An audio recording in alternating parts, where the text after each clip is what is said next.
Então, gente, boa tarde a todos, né? Como eu já coloquei. Sou eu. Para mim... Ela é a Sara. Olha, para mim ficou essa missão da representação, de apresentar, né, a doutora Ana, né, para tratar desse tema da representação e a identidade das minorias no contexto de trabalho e a construção da democracia participativa. Eu só queria fazer uma brevíssima introdução, tá?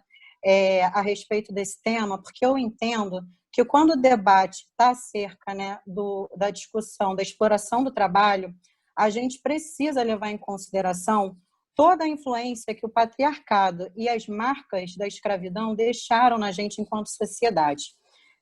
Ações voltadas, né, para ampliação da licença, equidade salarial entre homens e mulheres são muito importantes, mas isoladamente, né, elas não são capazes de dar conta de resolver essas desigualdades e essas iniquidades, né? E aí, utilizando até um texto muito bem escrito pelo Instituto Migra, né, ele aponta uma pesquisa da Fiocruz, revelada agora na pandemia, que o trabalho doméstico aumentou 26,4% para as mulheres, enquanto para o homem aumentou 13,1%.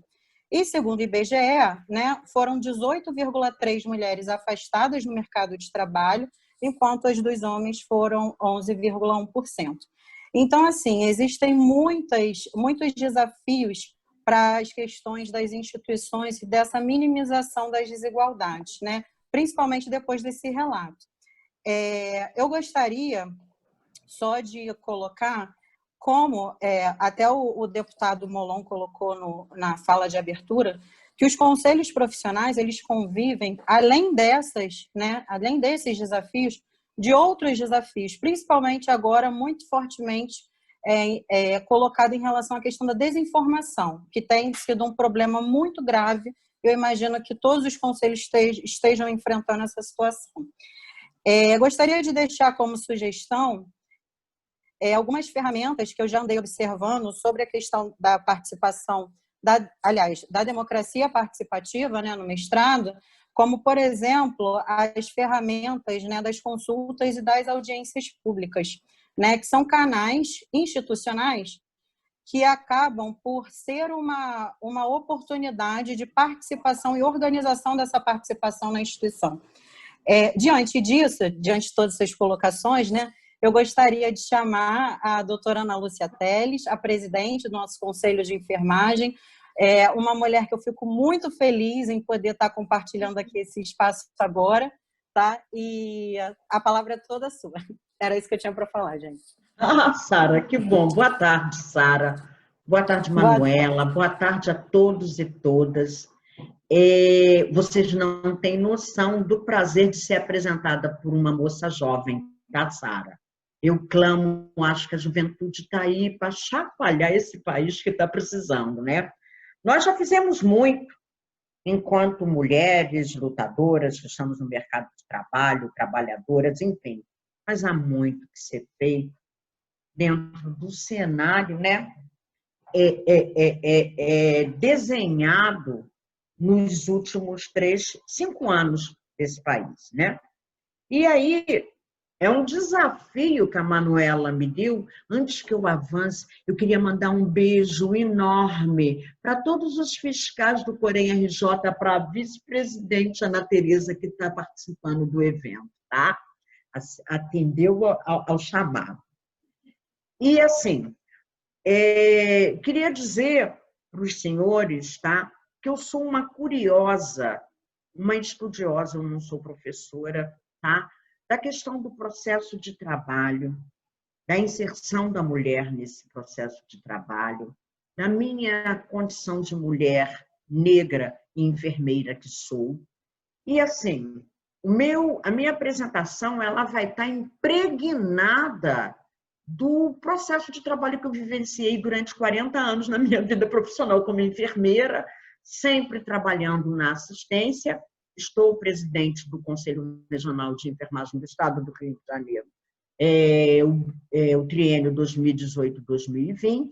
Estamos encerrando a gestão, vocês não têm noção do quanto está sendo trabalhoso. Nós estamos dentro de um processo eleitoral, né, que vai se consolidar a votação agora no domingo, dia 8 de novembro. E antes que a gente avance e coloque mesmo essa questão da representação e identidade de trabalho, e eu me atrevo, Manuela e Sara, a colocar o termo minorias entre parênteses, porque a gente não é bem minoria de nada.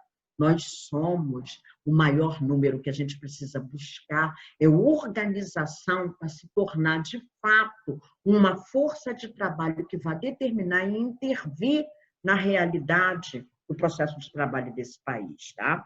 Mas, antes que a gente entre, eu li um pouquinho, tá, sobre o tema e queria resgatar, em cima da fala dos dois parlamentares que me antecedeu logo no início do fórum, tá?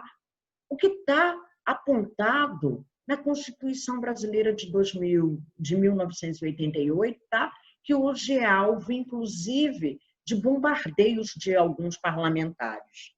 O artigo 1º da Constituição Brasileira diz que o Brasil é um Estado democrático de direito. Então, como tal, ele está desenhado num arcabouço legal, que eu costumo dizer que nós temos, enquanto profissionais de enfermagem, uma lei de exercício profissional que nos garante a prática. A gente tem a lei da criação do Conselho, a Constituição do Brasil, ela é de vanguarda, precisa sim de ajuste, mas não pode ser colocada no lixo, porque ela custou, tá? Uma Assembleia Constituinte que durou de 87 a 88, conquistas, tá? Que, para quem não participou da luta do SUS, das conversas, dos fóruns de discussões de saúde, essa Constituição nos garantiu direitos, tá?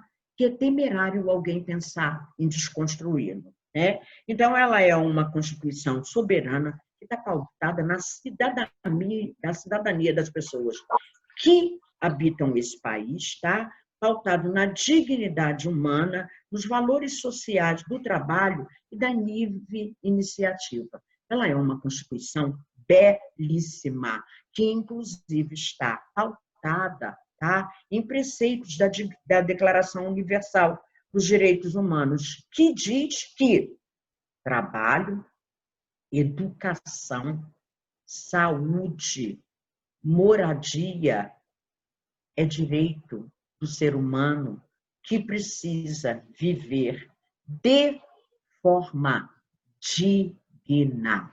Então, nós, autarquias que fiscalize disciplina e exercício profissional, não pode perder isso de vista.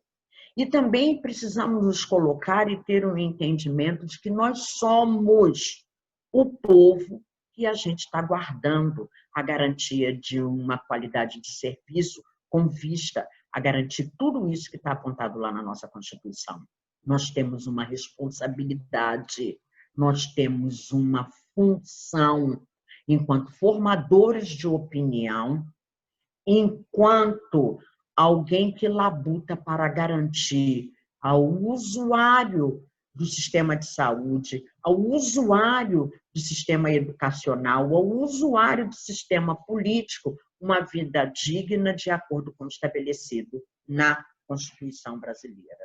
Então, eu não poderia deixar de dizer isso em tempos que parece que está sendo uma prática comum ignorar esses preceitos e rasgar esses direitos, a gente chegando à premissa de ver um sujeito dizer que a Constituição está só pautada em direitos. E trabalhar e construir uma nação não é uma responsabilidade? Eu queria muito trazer isso. Mas, avançando no tema que a Manuela me apresentou, eu gostaria de fazer um apanhado. Eu não sou socióloga, não sou antropóloga, tá? Mas dizer da questão da representação e da identidade. E aí eu peço desculpa a todos vocês que não são profissionais de enfermagem, que eu pauto o meu entendimento na condição de mulher que sou, na condição de negra que sou, na condição de enfermeira que sou, tá? A Manuela disse, nós somos no Brasil 2 milhões e 400 mil trabalhadores de enfermagem, divididos entre enfermeiros técnicos e auxiliares de enfermagem no âmbito do Rio de Janeiro, 295 mil. E que identidade nós temos enquanto categoria profissional? Hoje se diz, em tempos de pandemia, que nós, profissionais de enfermagem, sairíamos fortalecidos. Eu duvido disso. Até porque a gente tende a esquecer as experiências dolorosas. E eu me atrevo, enquanto velha enfermeira que sou, Glauber não está aqui para me corrigir que ele não gosta dessa palavra, tá? A dizer para os senhores que possivelmente a invisibilidade da profissão não está pautada somente na composição ainda eminentemente feminina, mas está pautado na questão da história do cuidado, o cuidado restrito antes do advento, há 200 anos atrás, de Florence Nightingale, tá? Que é a precursora da enfermagem moderna no mundo, o cuidado restrito ao espaço privado. E a reprodução, 200 anos depois, do modelo biomédico centrado no patriarcado, em que se endeusa uma figura masculina, branca por representação, e nós, os mortais, executores de quem está definindo a política, mulheres, tá? Encarregadas da intervenção a corpos, a manejo do cuidado, violando muitas vezes intimidades, tá?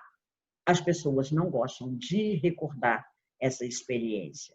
E se a gente tivesse mais tempo, eu enveredaria para que a gente falasse da questão do viés de gênero, da construção dos atores sociais, da figura masculina e feminina, né? A mulher dominada pela figura do homem, que é o modelo patriarcal importado no capitalismo, né?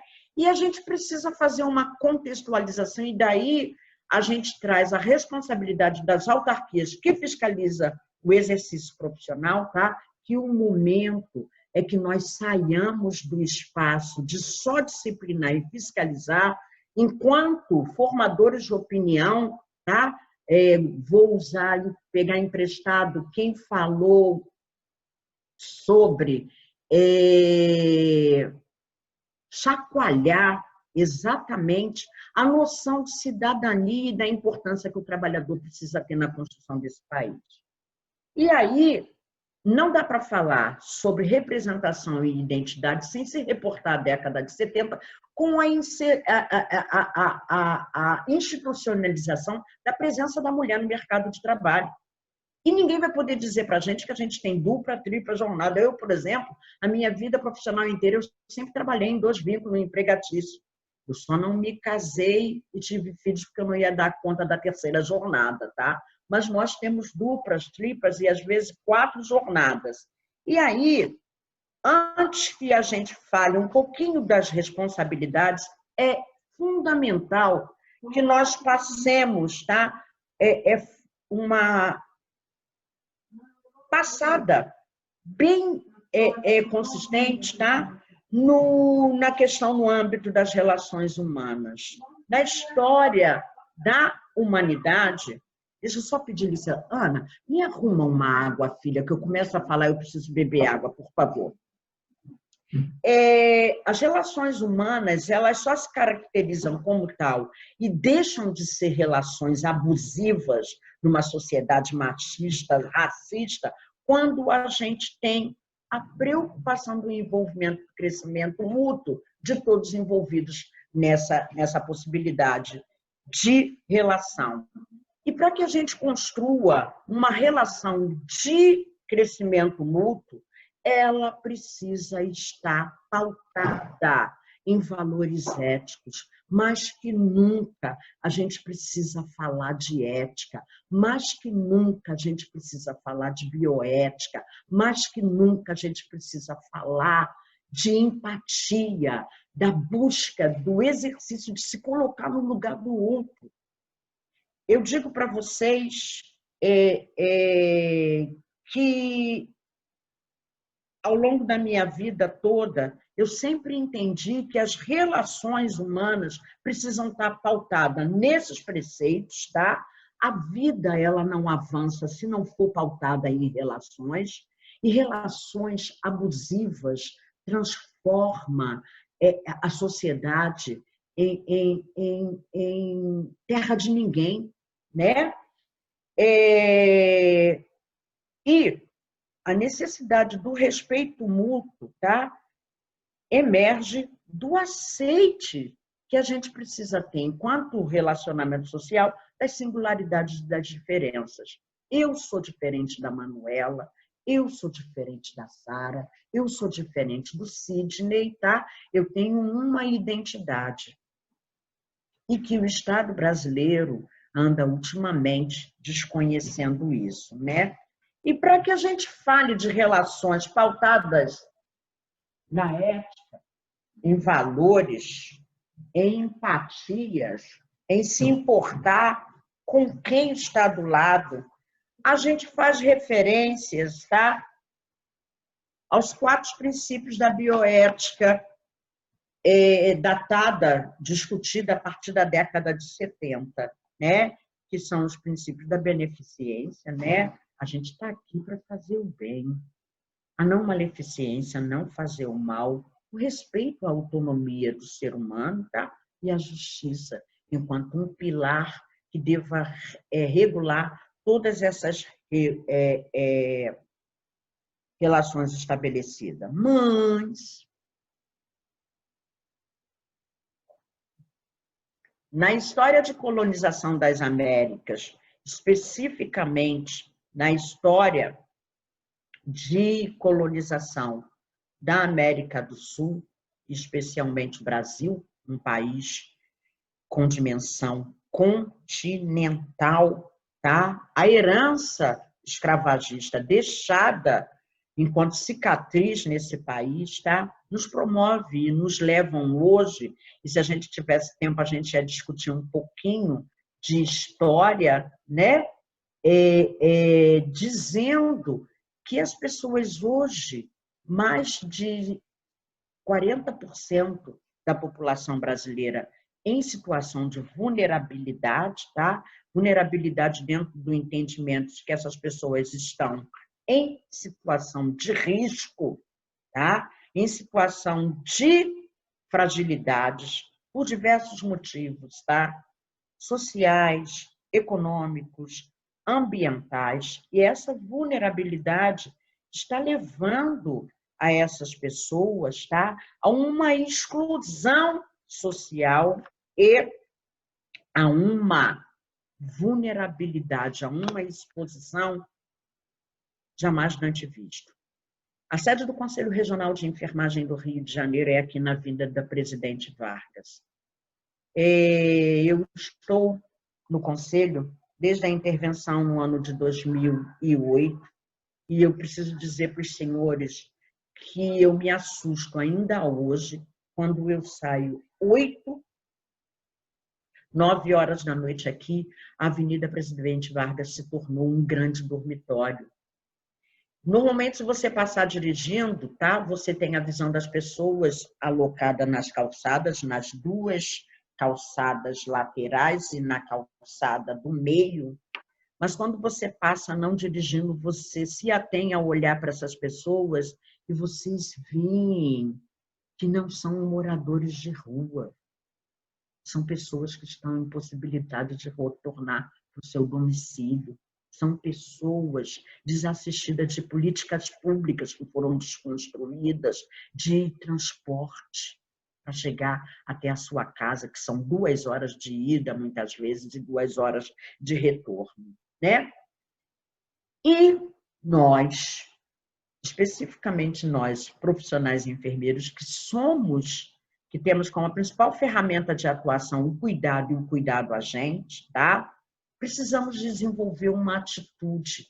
Nutricionistas, engenheiros, arquitetos, assistentes sociais, e me desculpe se eu estiver sendo injusta em não mencionar todos que trabalham em prol pelo crescimento humano, tá? Mas o cuidado, eu trouxe, a gente tem várias definições de cuidado, mas eu gosto muito o que Leonardo Boff fala a respeito do cuidado. E ele diz assim, quer ver? O cuidado é uma atitude de envolvimento que está implícito se importar com, né? De preocupação, de responsabilização, né? E quando a gente nega esse envolvimento, essa preocupação e essa responsabilização, a gente está se opondo a essa atitude, tá? Que é o cuidado com carência, ou seja, o descuido, o descaso, a displicência e, como consequência, a desumanização, né? Marcados pela desatenção, despersonalização e a indiferença. E é disso que eu quero falar com vocês. Em cima da introdução política feita lá pelo deputado Molon, muito brilhantemente. Manuela, você está de parabéns, tá? Gostei muito, senti firmeza. E trazido pelo deputado Rogério. E aí, a gente não está discutindo qualquer coisa no âmbito da América Latina e no âmbito do Brasil. A gente está discutindo uma conspiração neoliberal, tá? De invisibilidade, não só dos grupos de minoria, mas das pessoas que entendem, tá? O que o filósofo camaronês fala sobre necropolítica, as práticas apontadas de destruição de controles sociais, destruição de autarquia que fiscaliza o exercício profissional, está baseado numa corrente hoje neoliberal de destruição de qualquer possibilidade de organização de pessoas que eles entendem de menos-valia social. Que eles nos classifiquem pessoas de menos-valia é até compreensível, porque a intenção é a manutenção do status quo, a manutenção do poder e a manutenção do lucro. Esquecendo que esse lucro também é construído por nós, cidadãos que eles entendem de menos-valia social, né?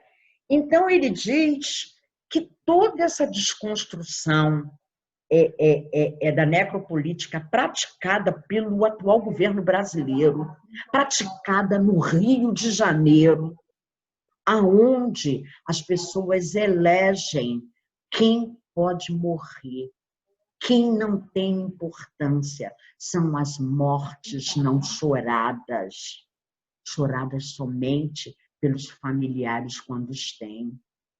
São as mortes de sepultamentos de indigentes, que sequer os familiares possuem poder aquisitivo para promover um sepultamento decente para quem faleceu. E a pandemia do Covid-19 veio escancarar as entranhas desse país, mostrar o quanto vulnerável nós estamos. E aí eu abro um capítulo para falar com vocês sobre a atuação da enfermagem, essa legião que a professora Terezinha Nobre coloca como nação, né? Mas nós somos 2.400.000, ainda somos uma profissão eminente feminina, 83% somos femininas, mulheres, e, diferentemente do que vocês assistem nos quadros, nas unidades hospitalares que você visita, a enfermeira loira branca evocando silêncio, 56% da composição da equipe de enfermagem desse país é composta de negros. Então, não é por acaso que a gente é invisível. Não é por acaso que eles nos colocam como atividade de menos relevância. Repito, que eles façam isso é até compreensível, né? Não, ele rasga os tratados de relações humanas, relacionamentos humanos saudáveis, os protocolos de cuidado de se ter com as pessoas, em detrimento de uma política de invisibilidade, repito, de mortes não choradas. E isso está muito enraizado nas sociedades escravagistas, com a invisibilidade da mulher negra, com a subutilização da mulher nas cozinhas de senzalas, na amamentação da prole da sinhazinha. E, me desculpe, falar de minoria, Manuela, Sara, sem ir por esse nicho, eu entendo que não é falar de minorias, ainda mais na condição de mulher que sou, né? E aí a gente vem falar, tá, da manutenção de uma hegemonia, de um eurocentrismo que eu não consigo entender isso. E eu ouvi de um bioeticista no último congresso de bioética que eu fui, em relação da questão dos imigrantes na Europa. Eu nunca tinha pensado nessa ótica, e por isso, Sara, que hoje eu me interesso por história. Tá? Por quê? O bioeticista ele disse o seguinte: a imigração, o movimento imigratório na Europa hoje, nada mais é do que eles estão vindo resgatar o que lhe foi tomado há séculos atrás. Então, discutir exercício da cidadania, discutir relações fraternas, discutir relações empáticas, precisa ser pautada na importância que se dá ao povo que habita esse país. As crianças, as mulheres, tá? Que se a gente não está no mercado de trabalho, a gente está em casa cuidando da família.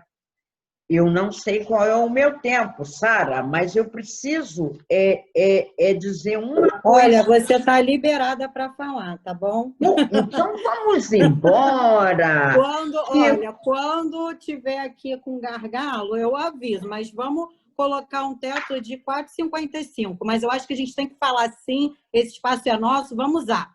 Vamos embora, tá? E aí, a gente precisa buscar, enquanto autarquias, tá? O que está apontado lá na bioética, né? Porque as situações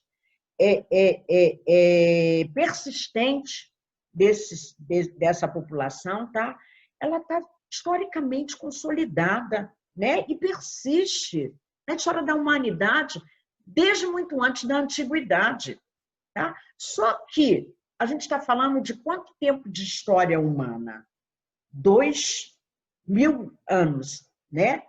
E não é possível que nós não tenhamos aprendidos, tá? Que minorias está diretamente relacionada à exclusão social que se faz, à discriminação da mulher. Caramba, o quanto doeu ver aquela moça ser exposta por um judiciário machista, E a gente precisa falar isso. A gente precisa. Misógino, e 4 homens em cima de uma única mulher, humilhando-a perante a um poder que está ali para nos defender. O que é isso? Isso é exclusão, isso é discriminação contra a mulher, né? Racismo. Se para a mulher branca a discriminação, o machismo é ruim, para nós mulheres negras o buraco fica mais embaixo, Sara, porque entra vários fatores que estão diretamente relacionados com a escravidão. que é a interseccionalidade. A minha briga pela ausência de creche, para que eu deixe o meu filho, para que eu vá para o mercado, é diferente da mulher branca. O processo de trabalho, de marginalização das mulheres, eu tive a oportunidade, quando eu fui fazer uma palestra algum tempo atrás, a moça disse assim, eu falei sobre lei do exercício profissional, falava sobre a lei do ato médico, dizia da importância da presidente Dilma ter cortado os artigos da lei do exercício profissional do médico, que seria impeditivo que nós administrássemos até uma vacina sem prescrição médica, a nutricionista não poderia prescrever uma dieta sem prescrição médica, o farmacêutico teria que bater contingência para ele, e aí a moça, colega, disse assim para mim, pois é, aproveita e agradece a ela também, porque passada a lei das empregadas domésticas, eu falei, qual é o teu problema? A empregada doméstica é trabalhadora igual a mim e a você. Aí ela sorriu e disse para mim, o problema é que eu estudei e ela não. E o que faz te pensar, porque tu estudou, tu é diferente de qualquer outra mulher trabalhadora? Se tu quer legislação trabalhista, a tua empregada que garante que você está no mercado de trabalho também quer. Mas eu quero dizer, aí eu não quero fazer um discurso panfletário, não. E a gente precisa pensar, tá, nessas condições que teimosamente persistem na nossa sociedade, tá? Discutir sobre a iniquidade na alocação e distribuição de recursos de saúde. A pandemia escancarou isso. A gente está vendo um monte de figurão que é acometido por Covid, interna lá no hospital maravilhoso dele, 2, 3 dias, ele está aqui do lado de fora. Falar de isolamento social para a favela é brincadeira. E quando eu trago essa discussão em respeito de quase 160 mil pessoas que tiveram a vida ceifada por essa pandemia, por esse vírus que é um ilustríssimo desconhecido para a gente, né? E que escancarou muito as desigualdades, né, doutora Ana? Porque o que esse vírus fez foi levantar uma cortina de fumaça que a gente já sabia que existia, levantar o tapete, né? É isso aí. E aí agora a gente tem que lidar, sim, com essa situação. Exatamente, Sara. E aí a gente fala do abandono de crianças e idosos. O poder público hoje não tem política de educação, não tem creche. Minha sobrinha é professora, trabalha numa escola para alunos especiais, tá? As crianças usam da escola como restaurante. E com a pandemia, Deus sabe como essas crianças estão sobrevivendo. Idosos são maltratados no sistema de saúde, como cidadãos de menos-valia que já viveu e ele pode morrer. Vocês devem ter ouvido logo no começo da pandemia da desgraceira que foi a tal da escolha de Sofia. Quem somos nós para definir quem vive e quem morre? Ainda trazendo a questão para nós mulheres, né? A questão do aborto. Se vocês forem visitar as estatísticas, de mulheres penalizadas pela prática do aborto, apenadas, tá? 100% são negras e semi-alfabetizadas. E o aborto é um fato nesse país. Se tu tem dinheiro, tu entra no Albert, o teu ginecologista faz e tu vai embora. Quem milita na área de saúde sabe do que eu estou falando. A prática da eutanásia. Alguns profissionais se arvoram de Deus e fazem a escolha de Sofia, quando os insumos deveria, a equidade na distribuição está a serviço de todos e a gente precisa lutar enquanto autarquia que fiscaliza por isso. Não pode ser só um nicho de... Tchau, Lúcia. A discriminação, tá? Aos grupos GLBT, eu parei no T, tá, Sara? Mas eu já sei que já acrescentou um monte de letras. E aí, eu queria trazer uma reflexão, muito embora essa não seja a minha área específica de atuação, mas eu preciso fazer essa crítica, tá? Não adianta legislação que garanta que eu escreva no meu registro de nascimento o meu nome social. O que garante a sobrevivência desse nicho de minorias discriminado, tá? É a incorporação de políticas públicas para atender essas pessoas, tá? Que são seres humanos. Zeca Pagodinho já cantou, é ser humano, né? E aí,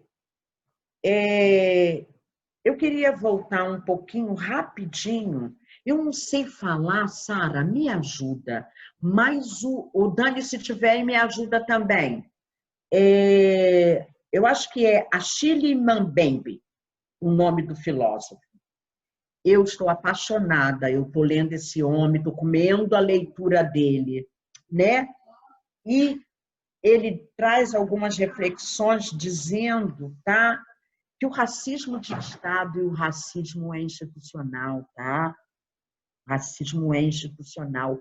E nós, enquanto profissionais, muitas vezes reforçamos isso quando não valorizamos a mulher preta, a mulher que bate no hospital com câncer de útero, com dor, queimada pela radioterapia, e alguém responde que é assim mesmo porque não foi com ele, tá? Então, o racismo de Estado presente, o racismo nas instituições, tá? Fortalecem essas políticas de morte, né? E essa necropolítica define o poder de ditar quem vive e quem vai morrer. E aí a gente está vendo, graças a Deus que foi afastado, o governador que desce na ponte Rio-Niterói dançando porque foi abatido um doente mental que fez refém num ônibus. O governador que diz que a política do Estado do Rio de Janeiro, e não é só ele no Rio de Janeiro, não, outros por aí disseram, tá? É só mirar na cabecinha. E sabe quem eles matam? A nossa população, 18 a 29 anos, homens em idades produtivas, homens negros, que o poder público negou o acesso à educação, porque todo mundo diz assim, vai estudar, vai lá ver como é que é estudar, né? E dentro de uma proposta e num entendimento, tá, de ter a morte como um instrumento de dominação. E aí a gente vai ver agora o Rio de Janeiro entregue às milícias. O que as milícias praticam? Nada mais, nada menos que a morte como dominação e como política clara de extermínio. Sara, os 10 últimos momentos de fala, eu vou ler outra autora que eu estou lendo muito. Eu descobri essa mulher em 2018, no YouTube, numa palestra que ela estava fazendo lá na Universidade Federal da Bahia. A Universidade Federal da Bahia tem um núcleo de história de negros e negras, tá? Muito interessante. E Angela Davis fez uma palestra em 2018, mais de 3 horas de fala, e eu ando lendo essa moça, né? Então, ela diz o seguinte: a hegemonia neoliberal frente à desigualdade e às hierarquias raciais.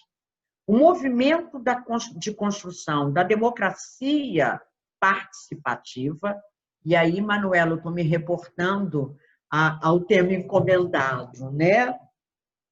Envolve a construção do conhecimento reproduzido por essas representatividades. Então, muitas vezes, a gente está falando de pessoas que não têm nem entendimento do que eu represento, o que eu sou aqui. E aí eu não estou dizendo só de analfabetos, não. Analfabetos funcionais, eu estou falando de pessoas que frequentaram bancos de universidade e não conseguem fazer essa translação de enxergar que eu tenho uma função de liderança, eu tenho uma função de formador, e aí eu bato palma para todos os professores desse país, galhardamente toca a missão de ensinar, que aí eu me reporto a Foucault, só com conhecimento que a gente modifica comportamento. E conhecimento é a única coisa que ninguém vai te tirar, tá? Nossa, Dentro e fora essa representatividade, dentro e fora das academias, conhecimento que a academia guarda para si, produção científica guardada é produção inócua. Conhecimento científico é para ser disseminado, preferencialmente com quem vai fazer, nós que estamos na ponta atendendo. E além de se estabelecer políticas de inclusão, pluralismo, nós somos diferentes, não tem como fugir disso. Igualdade de participação. Quantas vezes a gente vai para fora e a gente não franqueia a palavra, vai falar bobagem, passa batido nesse. Toda bobagem precisa ser ouvida, até para a gente avaliar que é bobagem também, né?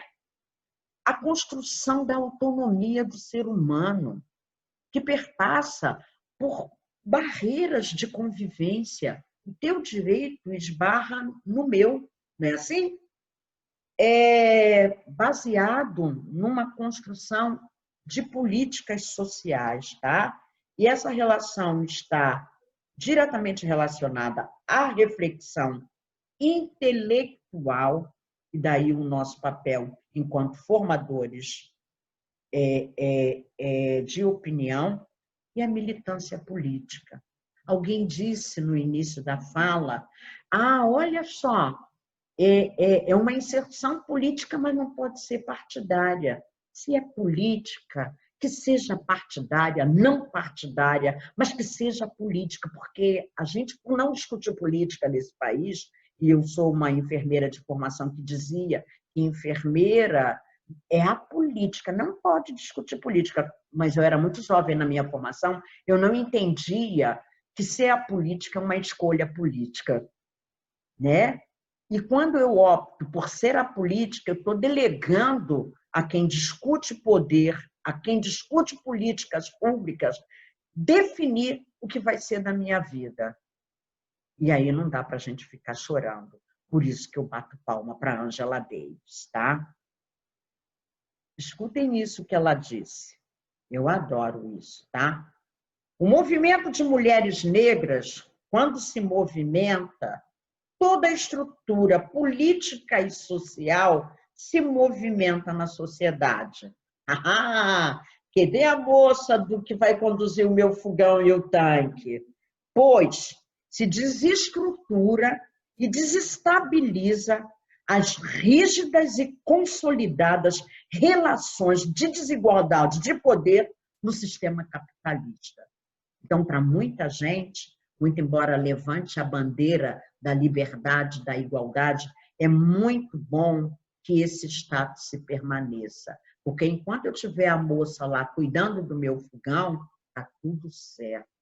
Que o filho dela não valha nada, eu deixo ela subir no elevador e caia do 9º andar, também é outra morte que só vai fazer diferença na vida dessa mulher, né? E, por fim, para terminar, terminando mesmo, se você quiser, Sara, eu tenho a apresentação, eu tenho a referência bibliográfica, muita coisa eu tiro da minha cabeça que eu loucumbra, tá? Mas tá tudo com referencial teórico ali. Ana, só rapidinho, assim, eu vou depois querer sim, mas eu queria deixar aqui claro para o pessoal que o nosso tema está sendo gravado, então depois isso vai ficar disponível lá no YouTube, né, do fórum, para todo mundo poder acessar, mas continua porque eu estou aqui só me deliciando, no final eu falo. E assim, trazendo essa realidade que muitas vezes é nefasta, né, deixa a gente deprimido, a gente tem uma função social enquanto autarquia. Nós temos um dever de casa a ser feito. É óbvio que a gente precisa compor e atender ao que a legislação brasileira define, né? Eles delegam a nós a fiscalização e a disciplina dos nossos pares. mas não percam de vista, tá? Que os nossos pares é povo, como quem a gente é responsável que atende. Muitas vezes a gente faz uma equação simples, né? O povo está lá e eu estou cá. Não, nós somos o povo, né? E não cabe uma fiscalização só de polícia. Cabe uma fiscalização educativa, porque muitas vezes é fato, as pessoas não entendem qual é a função de uma autarquia que fiscalize exercício profissional. Aqui a gente é comum ouvir assim, o que o Corém faz pela gente? Só pede anuidade. Se vocês forem nas redes sociais agora, durante o processo eleitoral, vocês vão cair morto das atrocidades que se dizem, né? E aí a gente vai sempre nos fóruns, Ana Tereza está aí, Daniele está aí, Carol Arusso está aí, e vamos dizer, tá? Nós somos profissionais iguaizinho a vocês. A dor de não ter legislação de carga horária, de não ter legislação de piso salarial, dói tanto nele quanto em mim, porque, afinal de contas, eu trabalhei 40 anos na assistência e sempre tive duplo vínculo. Por isso que hoje eu não tenho mais joelho, de tanto que eu fiquei em pé na vida, tá? Fiquei em pé na vida. E, assim, essa relação que a gente aprende, né, de fraternidade com o usuário do nosso trabalho precisa ser estendido com os nossos pares. Só assim a gente vai construir uma sociedade melhor. O mundo vive uma grave crise de ética, de cidadania. E que se a gente só vai intervir nisso quando nós fizermos uma revolução silenciosa que perpassa em trazer qualidade nas relações estabelecidas no nosso dia a dia. E eu digo isso para vocês que eu sou muito criticada por essas relações que eu estabeleço. Mas aí eu estou igual a síndrome da Gabriela. Eu nasci assim, eu cresci assim e eu vou morrer assim, né? Eu acredito piamente que a gente pode modificar esse mundo, tá? Se relacionando com quem está do teu lado, tratando como você gostaria de ser tratado. Eu espero que eu tenha acrescentado, tá, Manuela? Que eu tenha contribuído de alguma forma para a discussão, mas, de fato, é esse o meu entendimento que eu tenho enquanto cidadã, enfermeira, mulher, negra que sou. E, para encerrar, eu faço uma homenagem a todas as pessoas desse país, tá? Que morreram por descaso dessa gente, por não fornecimento de equipamentos de proteção individual, por ter banalizado, qualificando como uma gripezinha. Enfim, eu me solidarizo com todas as pessoas que sofrem nesse mundo. Obrigada, tá?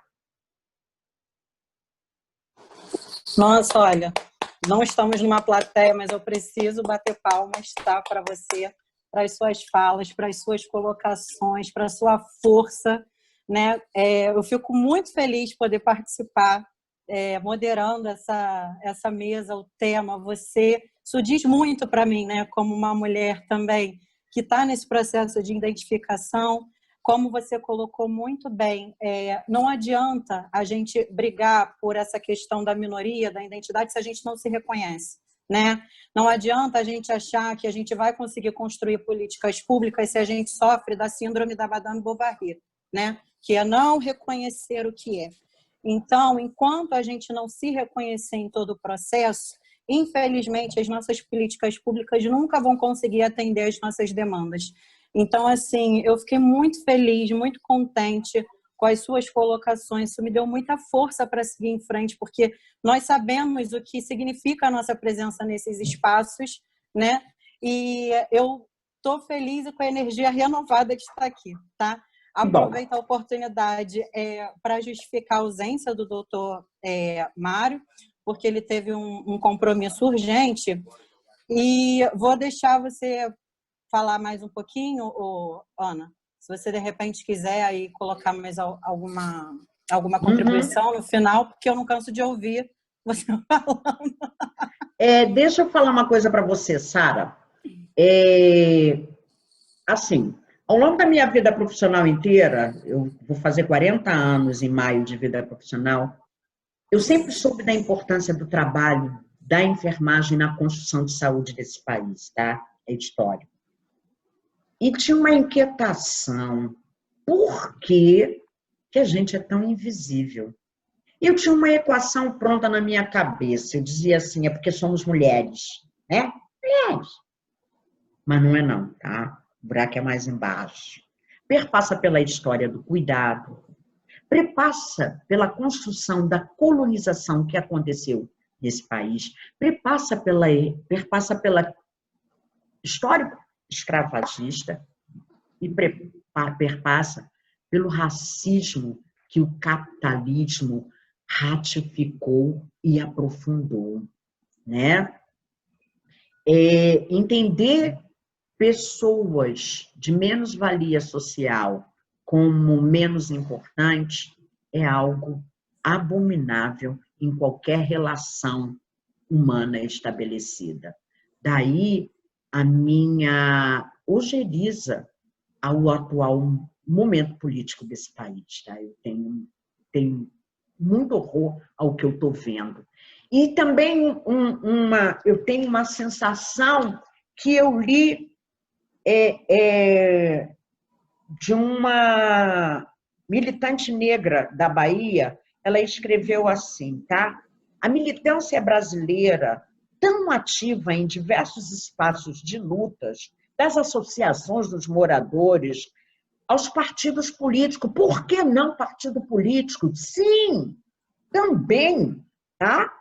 Tem assistido perplexa às perdas de várias conquistas no âmbito das políticas públicas. Na área da educação, eu sou oriunda, tá? Lá na década de 60, de escola pública. A minha formação como enfermeira foi feita na UFRJ. E eu sou oriunda de uma família monoparental, de uma mulher semi-alfabetizada, empregada doméstica, a qual eu me orgulho profundamente de ter saído dela. Essa agressão do Estado brasileiro, principalmente às populações pobres, causa desânimo no ativismo social. Percebe-se o quão longe estamos de uma mudança estrutural na política pública brasileira, que implica em mudanças efetivas na condição de vida da maioria das pessoas. E aí, isso bate profundamente comigo, tá? Na condição de enfermeira que sou e sempre trabalhei em saúde pública, sei da importância do trabalho da enfermeira na saúde pública e sei que a maioria dos programas de estratégia de saúde da família, que a gente tem que dar nome ao santo, tá? Que o prefeito Crivella, no município do Rio de Janeiro, destruiu, só não botou no chão por conta do trabalho de gente que ainda está lá resistindo, médicos, sanitaristas, enfermeiros e farmacêuticos, tá? Por isso que não foi para o chão. Mas a gente tem muitas coisas a amargurar. E quando acabar a pandemia, Sara, essas questões vão estar mais escancaradas ainda, sabe por quê? Porque a gente vai ter epidemia de sarampo. A tuberculose vai endurecer os seus dados epidemiológicos, nós vamos ter difteria, nós vamos ter tétano, enfim. E o que me causa muita estupefação é quem legisla, quem discute economia, entender, tá, que uma população doente não dá lucro. O lucro é só para meia dúzia. Que a população precisa estar saudável para poder elaborar e devolver, sob forma de impostos, essas questões. E daí Quando eu digo alguém dizer que a gente tem que discutir política sem ser partidária, eu fico um pouco assustada. Tá? A gente tem que se filiar a partido, sim. Tem que ir lá ver quais são as bandeiras, quais são as propostas, tá? E inserir dentro daquilo que você tem o entendimento que é o melhor para esse povo, tá? E tocar. Mas agora, de fato, Sara, parei mesmo. Não vou falar mais uma panfletagem política aqui e vai ser um horror, tá? Ana, temos que continuar essa conversa desesperadamente, mas sim, vamos encerrar, porque eu preciso, inclusive, chamar, né, a outra mesa, a nossa última mesa de discussão com o jornalista Marco Antônio Villa, com a doutora Manuela, né, para poder encerrar o nosso dia, infelizmente. Achei a sua exposição brilhante. Sara, antes que você encerre, deixa eu só esclarecer que eu falo tanto que eu não li nada no chat, tá? Mas eu li uma coisa aqui no chat, a diferença é que cidadão pode e deve participar das políticas partidárias, mas a entidade não pode se filiar. Preste atenção, eu não falei em momento nenhum em instrumentalizar a autarquia com partidos políticos, tá, Sara? Ah, sim, acho que sim. Ana, Sara, sou eu. Sara. Oi, Albaneia. Albaneia, né? Albaneide. Oi, Albaneide. Eu adorei sua palestra, Ana. Fiquei muito feliz em estar ouvindo isso, né? De uma mulher negra, enfermeira e trazendo toda essa visão conjuntural que a gente vive, e estrutural que a gente vive no Brasil. Mas fui eu que falei a diferença que eu acho o seguinte, a gente tem que ter ações políticas, os conselhos têm que ter ações políticas. Com certeza. O problema que eu vejo nos conselheiros, que diz que não é necessário, porque mistura ação política, com ação política partidária. Foi isso que eu quis dizer. Então, assim, eu sou filiada. São distintos. Eu sou filiada a um partido, entendeu? Eu acredito naquela. Albaneide. Agora o conselho é diferente. Albaneide, deixa eu falar uma coisa para você. Eu também sou filiada a um partido político, tá? E assim, acho a filiação a um partido político uma possibilidade da gente entender, tá? Como é que se dá a ação política nesse país, da cultura do toma lá, da cá, né? Agora, acho a filiação partidária uma possibilidade enorme de crescimento. Repito, não como possibilidade de instrumentalização dos conselhos, não.